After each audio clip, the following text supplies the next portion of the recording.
ನಮಸ್ತೆ ಎಲ್ರಿಗೂ. ಕೆಲವ್ರು ಹೇಗಪ್ಪ ಅಂದರೆ ನಮ್ಮ ಜೊತೆ ಹೇಗೆ ನಡ್ಕೋತಾರೆ ಅಂತಂದರೆ, ಒಂದು ಕಾಲ್ ಇರಲ್ಲ, ಒಂದು ಮೆಸೇಜ್ ಇರಲ್ಲ, ಒಂದು ಕಾಂಟ್ಯಾಕ್ಟ್ ಇರಲ್ಲ, ಏನೂ ಇರೋದಿಲ್ಲ. ಬಿಡು, ಏನೋ ಒಂದು ನೆಗ್ಲಿಜೆನ್ಸಿಯಲ್ಲಿ ಇರ್ತಾರೆ.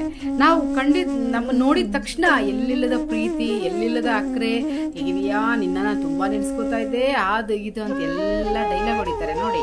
ನಿಜವಾಗ್ಲೂ ಅದು ನಿಜವಾದ ಪ್ರೀತಿ, ಒಂದು ಒಳ್ಳೆಯ ಸ್ನೇಹ ಆಗಿರೋದಿಲ್ಲ. ನಾನು ಪ್ರೀತಿಗೂ ಸೇರಿ ಹೇಳ್ತಾ ಇದ್ದೀನಿ, ಸ್ನೇಹಕ್ಕೂ ಸೇರಿ ಹೇಳ್ತಾ ಇದ್ದೀನಿ. ಸೊ ಒಳ್ಳೆ ಸ್ನೇಹ ಆಗಿರಲ್ಲ, ಒಳ್ಳೆ ಪ್ರೀತಿ ಆಗಿರಲ್ಲ, ಅದು ತುಂಬ ಫೇಕ್ ಆಗಿರುತ್ತೆ, ತುಂಬ ಸುಳ್ಳಾಗಿರುತ್ತೆ. ಅದೇ ನಿಜವಾದ ಸ್ನೇಹ, ಒಳ್ಳೆ ಪ್ರೀತಿ ಅಂದರೆ ಏನು ಗೊತ್ತಾ? ನಾವು ಎಲ್ಲೇ ಇದ್ರೂ ಒಂದು ಮೆಸೇಜ್, ಹೇಗಿದೆಯಾ, ಹೇಗೆ ನಡೀತದೆ ನಿನ್ನ ಬಿಸ್ನೆಸ್ಸು, ಅಥವಾ ನಿನ್ನ ಏನು ಕೆಲಸ ಮಾಡ್ತಾ ಇದೆಯಾ, ಹೇಗಿದೆ, ನಿಮ್ಮ ಫ್ಯಾಮಿಲಿ ಹೇಗಿದೆ, ಮಾತಾಡ್ಸೋದಿರ್ಬೋದು, ಒಂದು ಕಾಲ್ ಮಾಡೋದಿರ್ಬೋದು. ಯಾವತ್ತು ಡೈಲಿ ಯಾರೂ ಮಾಡೋದಕ್ಕೆ ಕೇಳಲ್ಲ. ಒಂದು ಆ ಬಾಂಡಿಂಗ್ ಇರುತ್ತಲ್ಲ, ಸ್ನೇಹ ಅಂತಂದಾಗ, ಒಂದು ಪ್ರೀತಿ ಅಂತಂದಾಗ, ಆ ಆಸಕ್ತಿ, ಆ ಒಳ್ಳೆಯ ಒಂದು ಅವ್ರಿಗೆ ಅಭಿಪ್ರಾಯ ಇದ್ದು ನಮ್ಮನ್ನು ಮಾತಾಡ್ಸಿದ್ರೆ ಅದು ನಿಜವಾದ ಸ್ನೇಹ, ಪ್ರೀತಿ ಆಗುತ್ತೆ. ಈ ಥರ ಎದುರಿಗೆ ಸಿಕ್ಕಿದಾಗ ಫುಲ್ ಹೀಗೆ ಅಂತೆಲ್ಲ ಮಾತಾಡ್ತಾರೆ ನೋಡಿ, ಅದು ತುಂಬ ಫೇಕ್ ಆಗಿರುತ್ತೆ.